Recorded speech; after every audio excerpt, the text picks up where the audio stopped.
Nako, matindi to. Senator Rodante Marcoleta nagsalita na sa Net25. Pero walang ibang makapagpapaliwanag kundi tayo lang nakapanalig ni Senator Rodante Marcoleta. Yung iba kasi diyan nagpapaliwanagan lang eh. 'Di ba? Nagko-komentaryo lang, hindi niya alam damdamin ng isang tao. 'Di ba? Kaya hindi niya magigets 'yon, no? Marami diyan na ginagamit lang si Senator Rodante Marcoleta para marami para pasamain, para ganyanin, malinlang yung taong bayan. Pero yung totoo, hindi nila sinasabi kung ano plano ni Senator Dante Marcoleta para sa Pilipinas, no? Ngayon, alam naman natin itong si Erwin, no, na talagang kunwari pa sila na may panukala sila tungkol sa pagbaba ng kuryente. Sabi ko nga sa inyo kung mahal nila ang Pilipinas laban sa China, ha? Sana noon pa nila ipinagtanggol ang Pilipinas sa China, hindi lang sa panahon ni BBM. Sa panahon ni PRRD, nakaupo naman sila pero ba't tahimik sila? Ba't nila pinaglaban? Palagay natin kauupo lang ni BBM noong 2022. Ba't noong 2022, 2023, 2024, tahimik kayo about sa China? Nag-ingay lang kayo noong 2025 na naggawa ng karikature si Tariela. Doon lang kayo na sinasabi nyo mahal nyo taong bayan. Ganito rin nangyayari ngayon sa kuryente. Huwag nyo sabihin na concern kayo sa taong bayan para alisin yung system loss kasi mahal nyo taong bayan. Kalokohan. Dahil kung mahal nyo taong bayan, noon nyo pa ginawa, inalis nyo to at nilakad nyo to ng 2022 pala pag-upo ni BBM. Hindi Pangulong usapan dito, Pangulong Duterte usapan dito ha. Usapang BBM administrasyon to. Ha? Sana ginawa nyo na. Ganyan sila lagi. Sasabihin nila mahal nila taong bayan, pero yung ulan hindi nila mang ginawa. Example, itong SONA. Anong sabi ng SONA? System lost. Sabi, tatanggalin. Ba't ngayon mo na naisip yan? Hindi mo lang ngayon naisip yan. Matagal mo na naisip yan. Ngayon mo lang nilabas yan para kahit papano matuwa yung taong bayan. Hindi. Lalong nagalit yung taong bayan nang malaman niya, walang pinagkaibang ganito. Birthday mo. Birthday mo. Babatiin kita sa araw ng birthday mo. Tama? Okay. Kung batiin kaya kita sa araw ng hindi mo birthday. Halimbawa, birthday mo September 1. Batiin kita September 30 na. 30 days na nakalipas, payag ka, o kaya September 1 ang birthday mo, batiin kita December na. Hoy, happy birthday Hindi ka kaya ma-insulto? Hindi ka kaya hoy, kinakalimutan mo ako. Bakit ganun? Kung kailan malayo na, saka mo babatiin. Kasi may kailangan ka kasi may gusto kang pasayahin Ganun lang yon. Dito sa sitwasyon to, bakit ngayon nyo lang sasabi, mahal namin taong bayan, alisin ang system loss, yung mga hindi pinaghirapan, mga hindi kinonsumo, ganyan-ganyan pa siya, lahat-lahat sino. Hindi yan totoo. Dahil kung totoo yan, ginawa nyo na dati yan. Ano ba totoo? Yung ginawa ni Senator Dante Marcoleta, matagal na. Bago kayo naisip yan. Bago sumayad sa isipan nyo yan.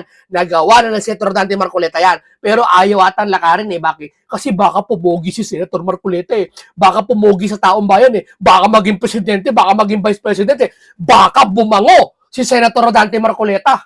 Kaya ayaw nila yan. Ganyan sila Pag alam nila yung politiko na babango, tatablay nila. Ayaw nila, baka ibito nila, etc. etc. Ito, pakinggan natin si Senator Dante Marcoleta. So, sabi nila, ito po ay sa Net25. No, pakinggan po natin. Hindi po to replay. Ito po ay, hindi po ito, yung po, net live po, ngayon po ito, tong Net25 na to. Kaso nga lang, yung ipi-play nila, ni-replay nila si Senator Dante Marcoleta. Pero kahit man nakakulong si Senator Marcoleta ngayon, alam niya na inaagaw yung panukala ni Erwin.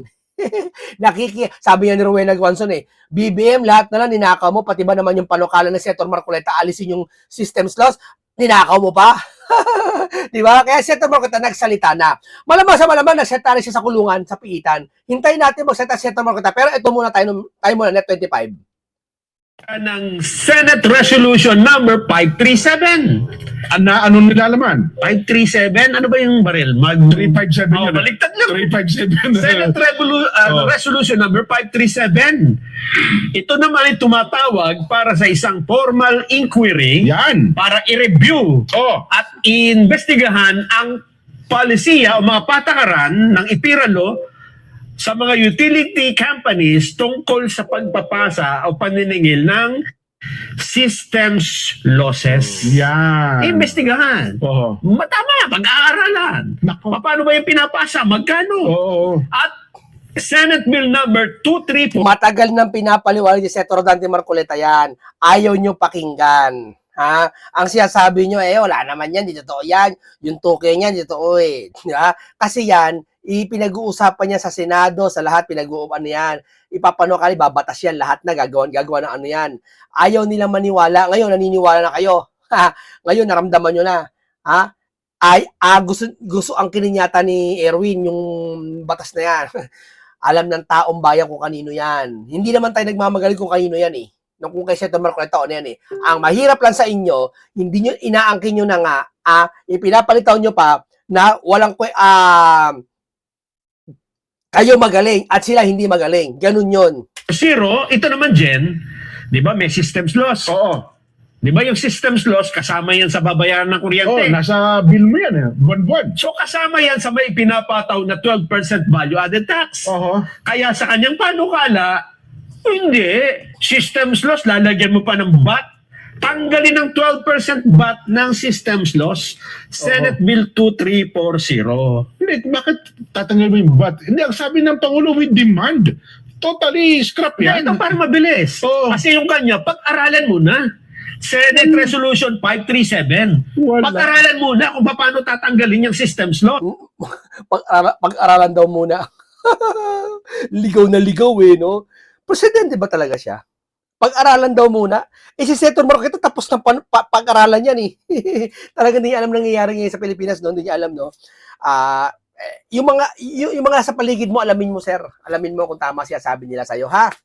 Tutol ako dyan. So habang yan, habang pinag-aaralan yan, Oo. tanggalin muna natin yung 12% VAT para makagaan sa mga consumer. Tutol ako dyan. Kung ako yan, ipatatawag ko kagad yung chairman ng ERC at saka si Secretary Sharon Garin. Ang utos ng Pangulo, alisin yan. Paano alisin? Anong investigahan? Pati investigahan mo pa. Ano yan? Pag ganyan investigahan mo, para may negosasyon ka pa, mayroon ka pang paraan para maglabi pa yung mga nasa tao sa likod niyan? So gusto mo, tanungin na kagad. Tanungin pa, paano? Tapos, gawin na natin kagad. Gawin na natin, yun ang Huwag ano. nang yung Senate Resolution 537. Wala nga yung trio. Matagal to di ba? Kataran. Eto, Kataran. gusto mo yan, pagbibigyan kita. Oh, sige. Nangyari na yan! Yon ang sinasabi ko sa inyo, nangyari na yan. Nagbingi-bingihan yung mga politiko para hindi bumango si Senator Marcoleta sa masa. Kasi kung talagang malasakit nyo sa taong bayan, alam nyong mabuti yung sinabi ng isang tao, lalo na ay congressman pa siya at senador na siya, pakikinggan nyo yon. Ang gusto nyo, hindi para sa taong bayan, para sa sarili nyo. Tama? Na ano, tinanggal kagad? Na pinag-usapan na at meron ng panukala para kung paano tatanggalin. Alam mo ba kung kailan nangyari yan? Kailan na ipanukalat? Kailan na nangyari yan? Noong Abril. This year? April, May, June, July. 3 months bago mag-SONA, napag-usapan na yan. Gusto mo mapanood yung pag-uusap? Sige nga. Tingnan natin. Anong patunayan? Play natin. May ebidensya tayo eh. Ayan, resibo. ito replay lang to, yung papanood, ipapanood nila. Eh, Dito kung saan nagsalita si Senator Marcoleta dito sa Net25. Kaya sabi ko sa inyo lagi kayo manood dyan sa Net25 para updated kayo. Hindi, kasi sa ibang programa po ang nangyayari, kung ano lang gusto nila na sabihin, pwedeng, hindi natin alam kung sasalain yun. Hindi natin alam kung sasabihin niya yun. Dito kasi nasasabi lahat. Sa ibang programa po, hindi pwedeng sabihin lahat, lalo na kung kukontra sa Pangulo. Kasi mapag-iinitan sila baka sila ipatanggal o baka naman sila ikulong, demanda, ganyan sila Dito kasi sa Senate 25, ipaparinig dito kahit kontra sa Pangulo. Ganun lang yon. Tsaka, huwag kayo magagalit pag kinokontra Pangulo. Huwag kayo magagalit. Tataka ko sa inyo, ba't kayo nagagalit sa Pangulo na kinokontra yung Pangulo Ba't kayo nagagalit? Ibig nyo pala sabihin, ayaw yung saway ng Pangulo? Ibig pala sabihin nyo, ang pagturo nyo pala sa amin pag sinaway yung Pangulo pag ayaw namin yung ginagawa niya, galit din kayo sa amin? Huwag kayo magalit. Huwag kayo magalit. Karapatan namin yon. Hindi naman namin siya pinapababa, hindi naman siya pinaparesign, hindi naman namin siya pinababantaan, hindi naman namin siya inaano. Nagagalit lang kami sa mga yung mga sistema niya na iba-iba, na may karapatan na kami. Punahin, hindi naman lahat. Partikular lang. Yung system loss naman, meron din po akong panukalang batas dyan. Kasi po yung dalawa pong bahagi Sinabi niya rin sa Net 25 Sinabi niya rin, bukod dyan, meron pa sa Net 25, sinabi niya rin niya eh. Yung system laws, isang non-technical at saka yung technical. Sa technical, pwede na natin silang pagbigyan. Talagang kasama po kasi sa sa negosyo. Although sa akin po, ipapalagay ko yung yun eh. Ipapalagay kong business risk yun eh. Pero pwede ko nang pagbigyan eh. Pero yung non-technical, yun maliwanag po na dapat ay hindi ipinapasa sa consumers eh.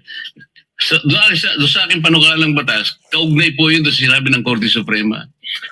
Huwag mong ipapasa sa consumer ang mga gastusin na hindi ng isang distribution utility na hindi naman nakapagbigay ng benepisyo sa kanya. Maliwanag na maliwanag yung non-technical po eh.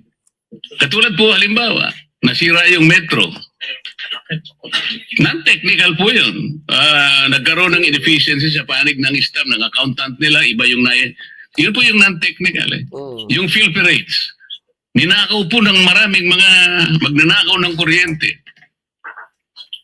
Bakit po natin ipapapasan? Yun po yung gusto kong tingnan natin. It is an angle that should also be investigated. Wala kang kontra doon, Atty. San Juan.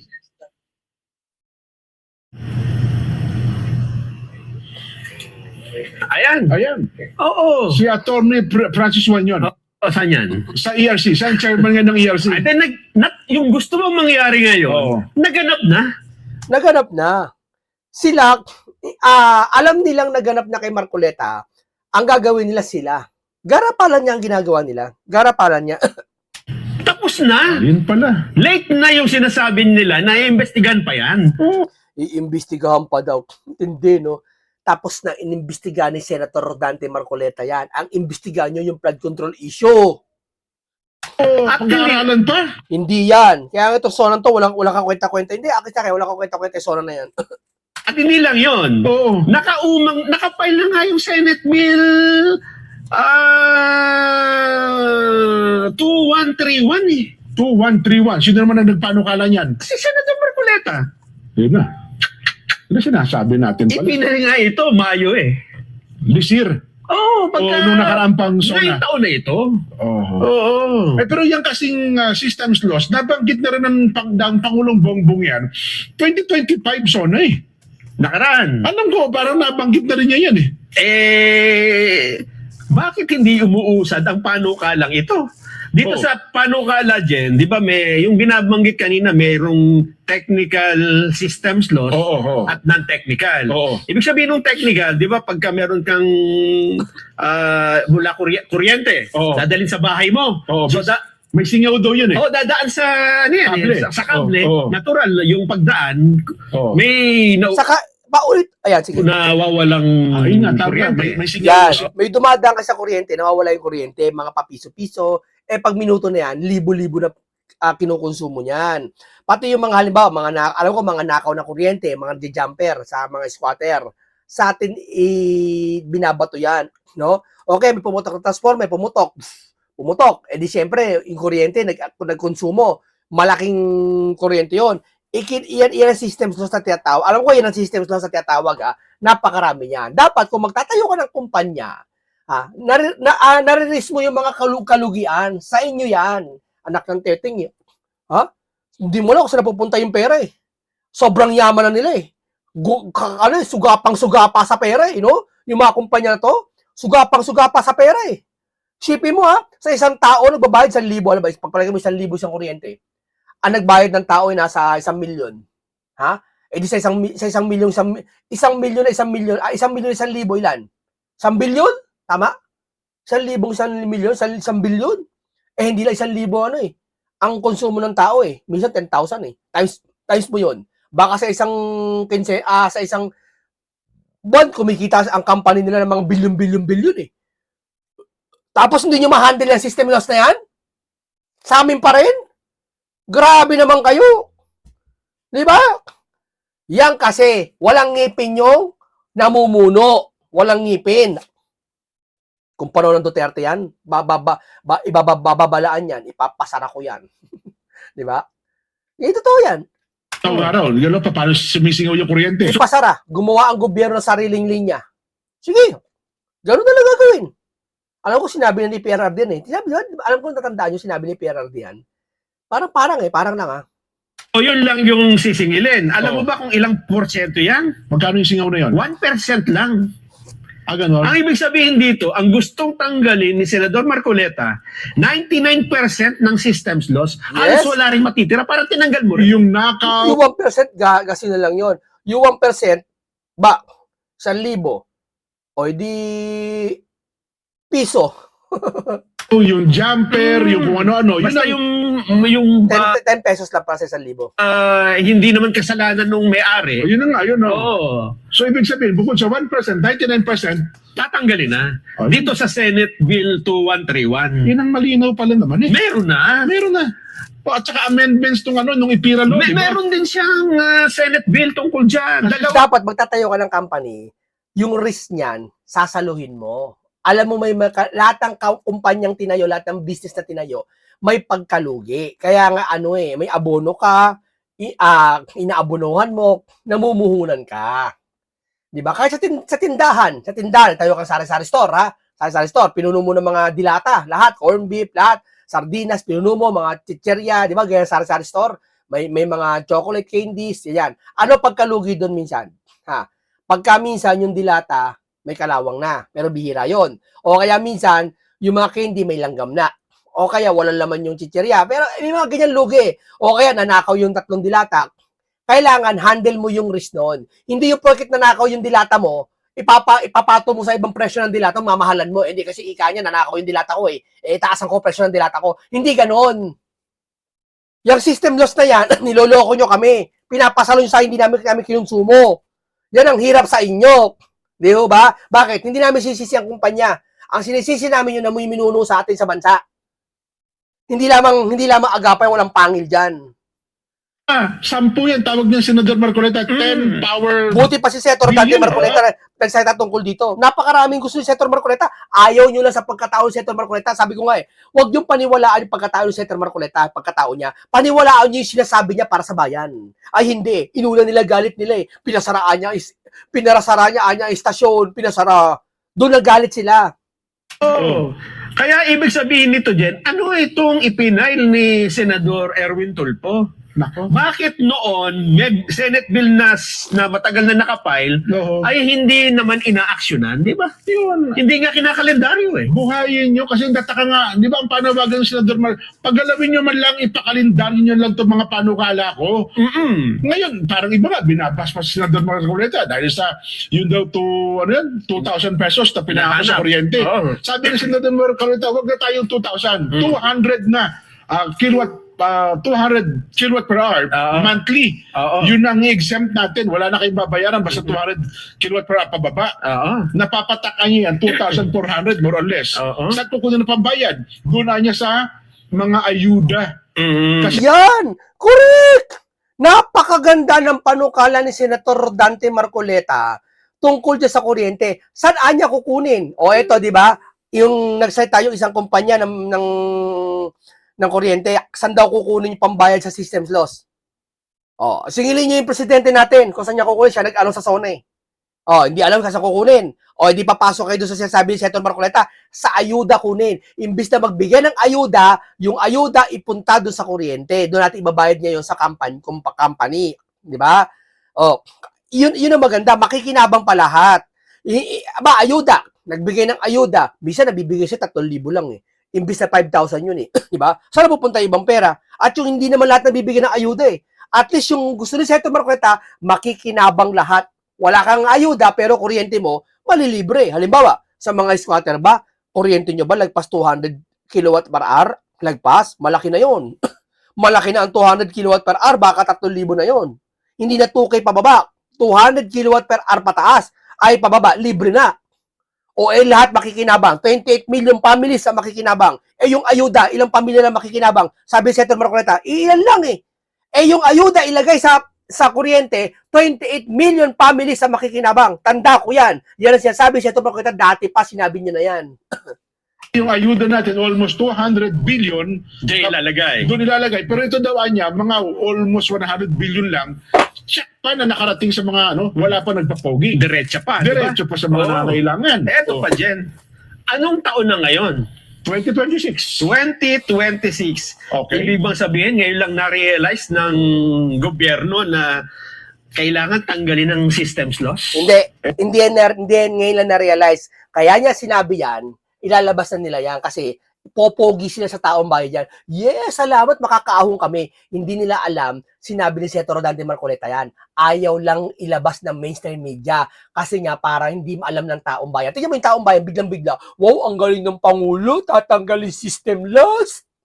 Kasi hindi na narinig dati kay Marcoleta, hindi binalita eh. Di ba? Pero kami na alam namin, binabalita sa Net 25 yan, alam na, hindi naman lahat nakakapanood sa Net 25 eh. Di ba? O yan, binabalita yan, alam namin na, teka muna, system loss, si Senator Marcoleta, meron niya na. Bakit sinabi ni BBM sa SONA?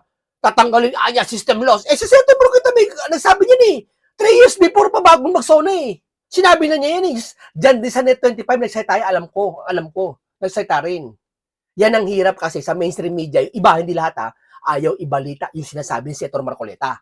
Kaya yung iba nakakarinig, akala bago lang yung sinabi. Ang IPIRA law na son ay naipasa 2021. 2001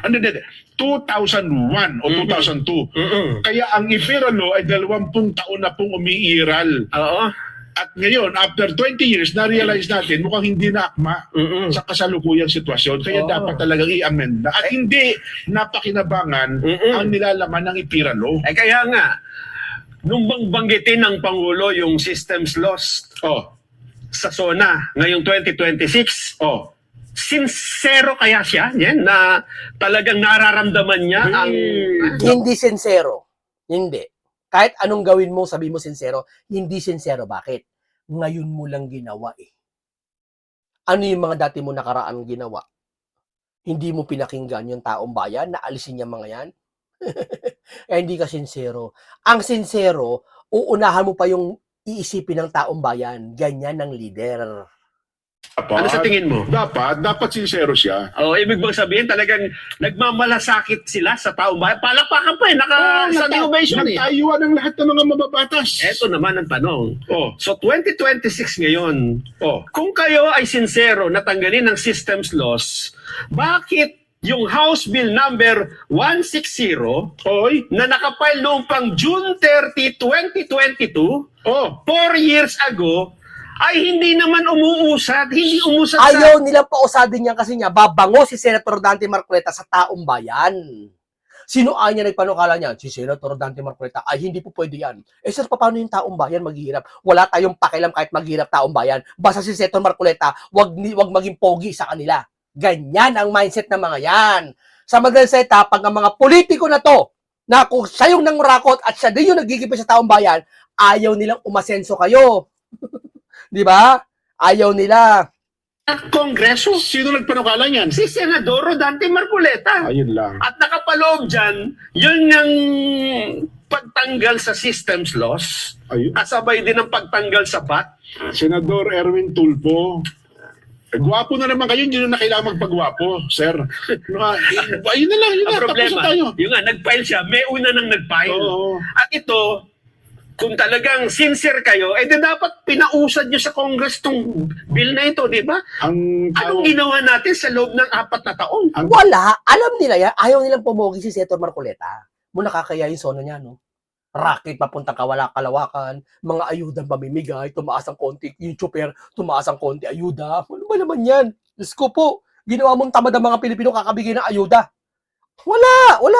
Tapos wala bang mastermind ng flood control? Diyos ko po.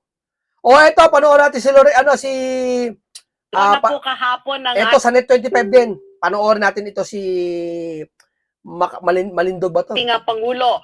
What is your take po? May mga... Dito kasi ipapain talaga nila. Booking. Ipapain nila si Romualdez. At si Romualdez naman, maaari. Isisiwalat na si Lisa at si Sandro. Hindi ako may sabi niyan. Ito, pakinggan nyo nagsabi nito. Hindi ako nagsabi nito. Dito yan sa isang... Sandali. Yan ang ano nila ngayon, naratibo nila. Kaya isa lang ang magsasakripisyo talaga. Isa lang ang magsasakripisyo po. Tandaan nyo yan. Kawawa si Martin. Kaya sabi ko sa'yo, Martin, magsalita ka na. Bakit? Inilaglag ka na nila. Hindi nilalaglag, nilaglag ka na nila. Ayan o.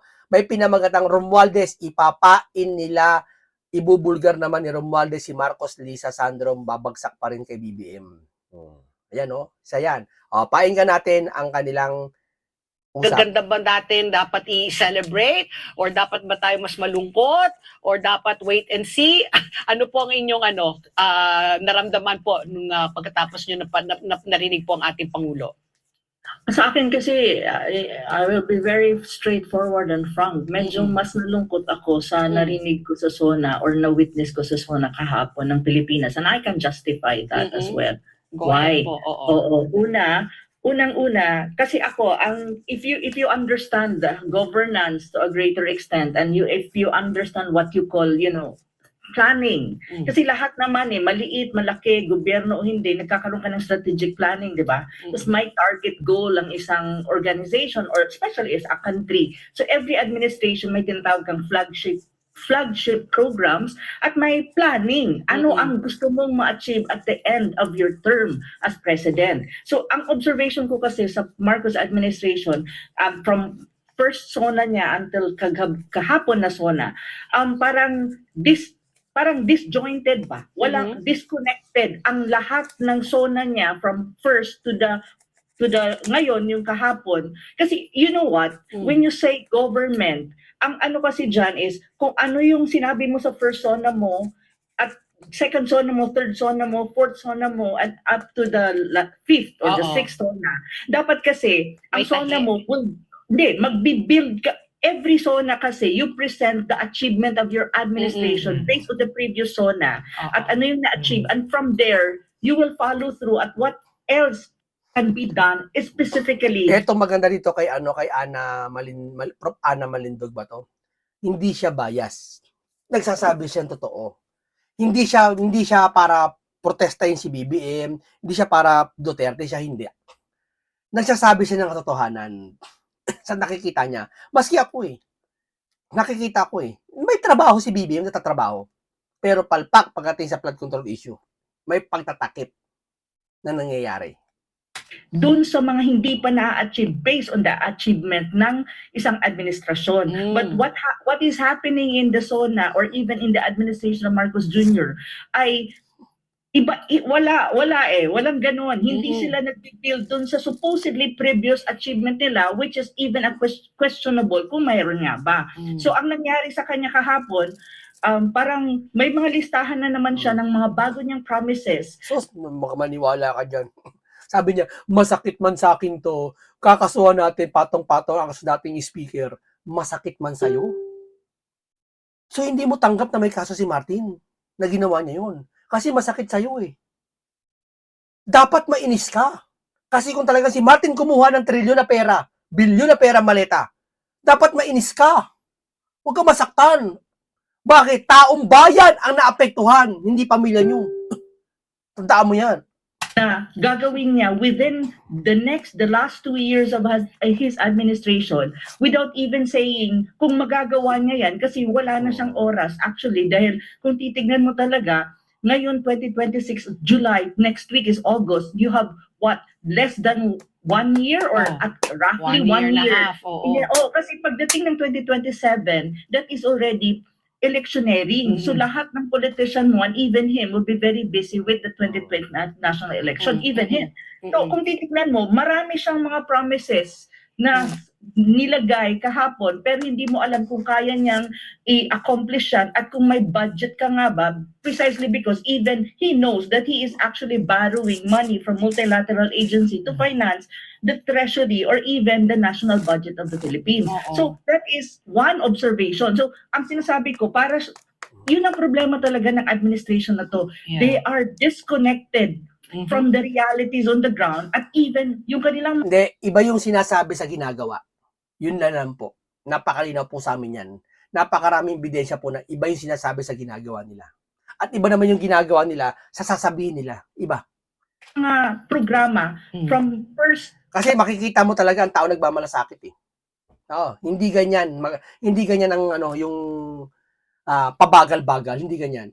Una niyang SONA until now, hindi mo makita yung connection at saka yung progression. Kasi you're supposed to progress from all of your plans na nilaid ground mo from the first SONA until the end of your term. Yun yung problema ni Marcos Jr. At saka mayroon kang sense na parang may disconnect, alam mo, from the realities on the ground and yung mga sinasabi niya at ang mga programa niya. Parang sabi ko, ano bang nangyari sa kanya? Para siyang nasa alapaap, para siyang nasa hangin.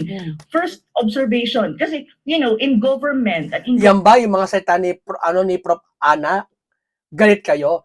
Ika-anya didis yan. Walang kwenta yan. Hindi yan. Sisiraan naman ng mga nasa Pinoy Canada, yung vlogger.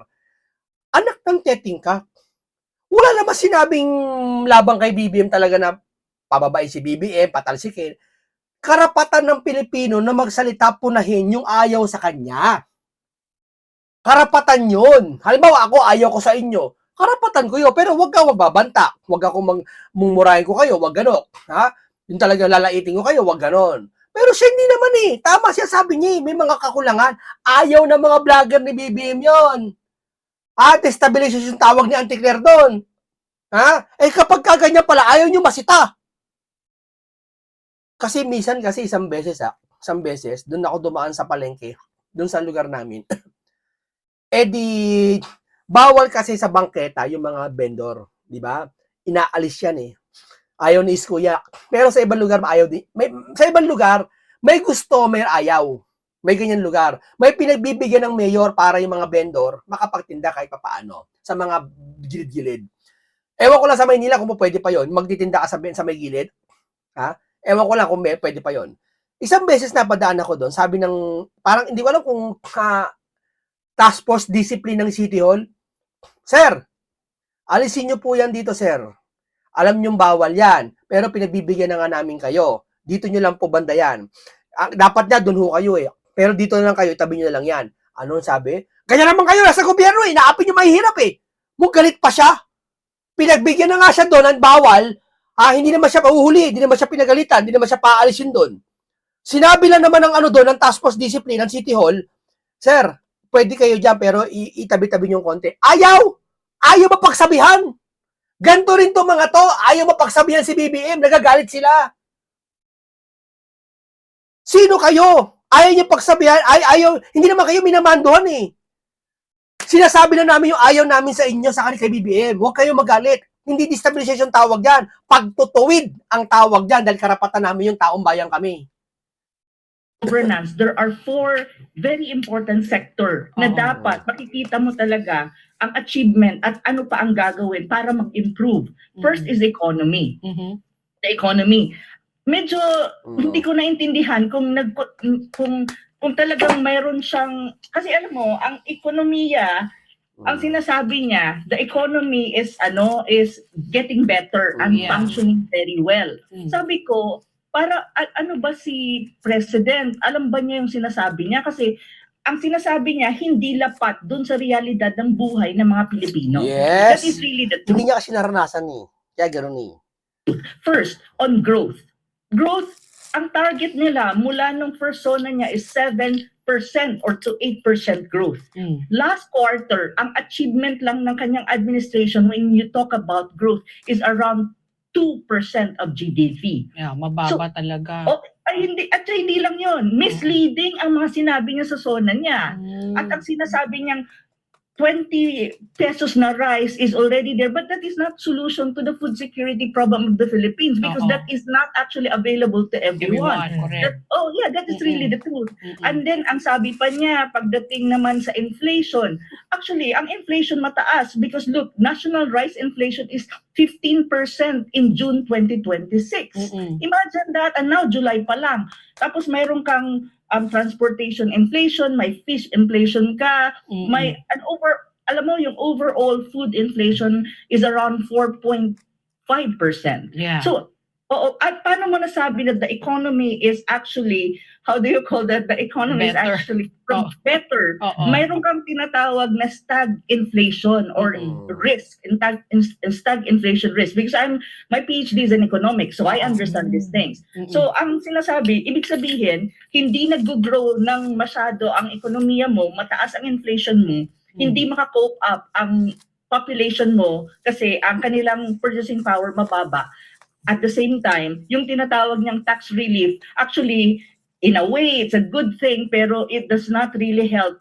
Kasi ang tax, ngayon naman kasi, kung titignan mo ang taxation ng Pilipinas, may mga relief na. And even the lower rank, lower Sa tingin ko, hindi, tingin ko lang kinakapa niya pa, hindi siya talaga deserve na maging presidente. Hindi. Magaling siya sa Senado. Nakita ko maging senador yan sa gobernador yata ng Ilocos, parang ganun. Magaling siya doon.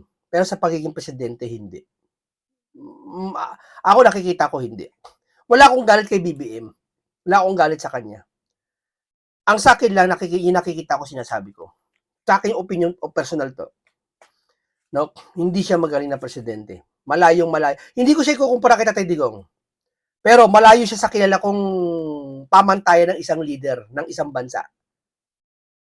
Malayo. Hindi, walang paninindigan, walang isang salita. Ang leader kasi pag sinabi, makapangyarihan, may isang salita. Pag sinabi niya. Hindi babaliin yun. Walang babalik doon kahit kamag-anak niya. Pag sinabi niya, ayaw niya sa dahig. Ayaw ko sa ICC kasi soberanya niya malalapastangan. Ayaw talaga niya. Ipatitigil niya. Ganun lang yun. Presidente ka may karapatan ka Hindi sasabihin mo, ay, hindi ko naman trabaho yan, trabaho nila yan wala na akong pakialam dyan kasi sila na yun Hindi ganyan ang katwiran ng isang presidente. population ng Katwiran ng isang weak yan, weak leader. in terms of Hindi ko sinabing weak leader siya. May hinala ako sa kanya.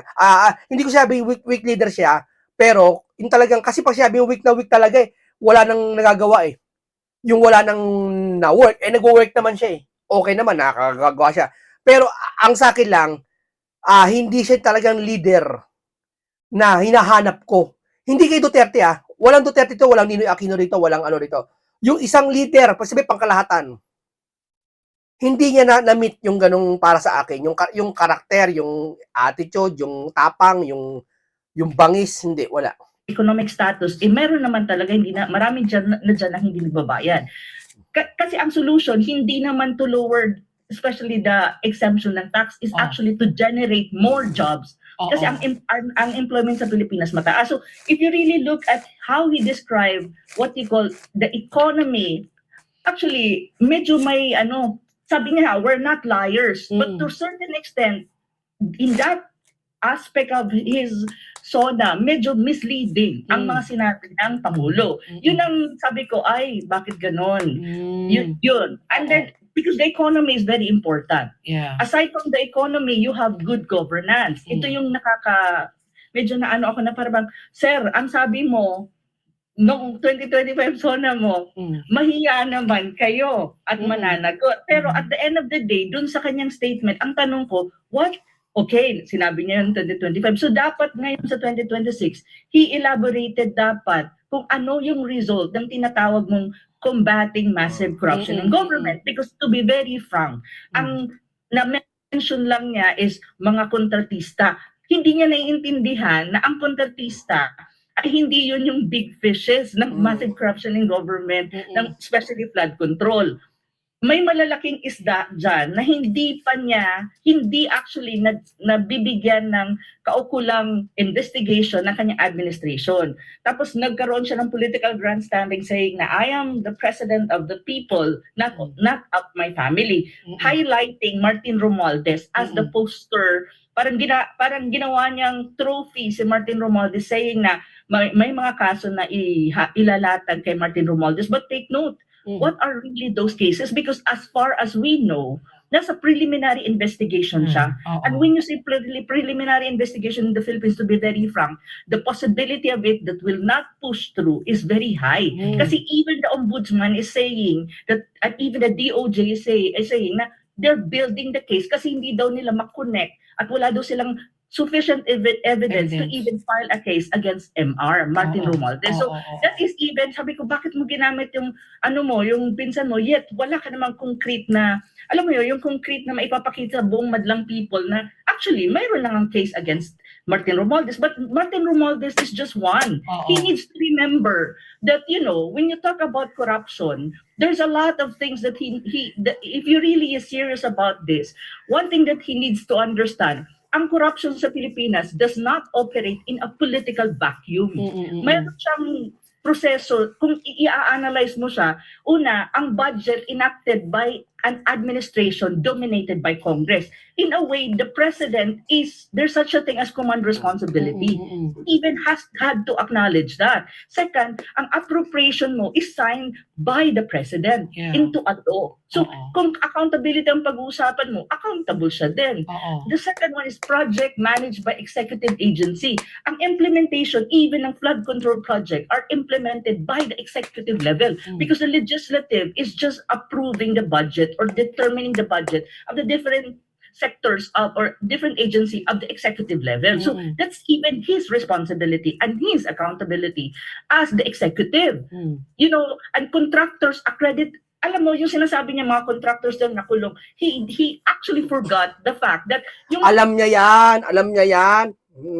Mamang-mangan. Alam niya yan. Hindi lang kontraktor ang pinaka-big fish, alam niya yan. mga contractors na yan accredited by the government, ang nagbigay ng kanilang mga kontrata is the executive level because the executive level is the implementing agency and officials appointed, supervised, or politically allied with the administration. And even Yan ba paninira yung ginagawa niyan? Yan nakikita namin eh. Paninira ba yan? then, isa sa Pinapayuhan namin, hindi lang si presidente, maging ang senador, karapatan ng Pilipino yan kasi taxpayer tayo. Pero wag natin siya pagbabantaan, wag natin siya kukutsain, wag natin siyang doon, pag BBM resign, malis ka na dyan, wala kang kwenta, hindi ganon. Hindi natin pinapamukha. Sa atin na sinasabi natin totoo, na ito yung mali mo, ito yung kulang mo. Tanggapin mo yan. kanyang dapat ginawa niyang accountable is yung DBM. Basta ang DBM nagre-release ng budget pero hindi niya sinabi kasi pinakita lang niya doon na si MR. So MR is the sacrificial lamb, yet hindi niya malinaw kung ano ba talaga. MR Martin Romualdez, sacrificial talaga ginawa nila. Kaya nga parang, ang lumalabas ito, Romualdez ipapain nila. Parang gano'n, ipinain nila sa taong bayan. Ito ika na para matapos ang lahat. O ngayon, si Martin sabi, baka daw ikanta si Lisa sa si Sandro. Kasi marami sasabi, hindi naman ganyan ugali ni BBM eh. Nagiging ganyan lang ugali dahil doon sa asawa eh. Sabi. Kasi tatataka sila eh. Ang babait naman daw, mabait naman talaga sa BBM eh. Ba't daw nagkakaganyan eh? Kaso na malalatag kay MR. Nauna pa nga nilang kasuhan si Senator Marcoleta. When in fact, ang kaso ni Senator Marcoleta is not even sure ang ombudsman kung tama nga ba ang kaso na nilatag nila kay Senator Marcoleta, and yet Marcoleta is already in prison. So, ito yung sabi ko, ano ba ang nangyari kay President Marcos? Nakalapat ba siya sa lupa at sa ground situation and even in his administration when you talk about good governance? Kasi ang good governance, very important na binabantayan niya ng mga tinatawag ng investors sa Pilipinas. Kasi ang sabi niya, ito pa, sabi ko, akala ko ba we're not liars? Kasi sabi niya, we're not liars. Yet, pagdating sa sinabi niya na ang foreign investors daw and capital investment in the Philippines is increasing and it's getting better. Sabi ko, how it's become better when in fact, the Philippine Statistic Authority even released na bumababa ang capital investment na pumapasok sa Pilipinas from outside precisely because of one factor. That is massive corruption in government, and that's an issue of good governance na sa mga tulad ko na nakikita yan, hinihintay ko paano mo kakabit-kabit ito, paano mo susolusyonan given na kulang ka na sa oras, di ba? Correct. So, yun yung mga bagay na parang sadali muna. Ano ba nangyari sa kanya? Okay, maraming salamat sa iyo, Ana, Prof. Ana, no? At talagang nasisiwalat mo lahat na natatago na hindi namin naiisip, no? Kay Senator Rodante Marcoleta naman, nakita niyo naman sa siya. Sa Net 25, maraming beses sinabi yung sa kuryente, tanggalin niya mga bat-bat na yan, pati yung system loss na yan. Hindi sila pinakinggan. No? Okay, isang komentaryo punong-puno ng karunong at kalaman. Ingat lagi kayo, makabuluhan to na laging talakayan. Paalam sa inyong lahat.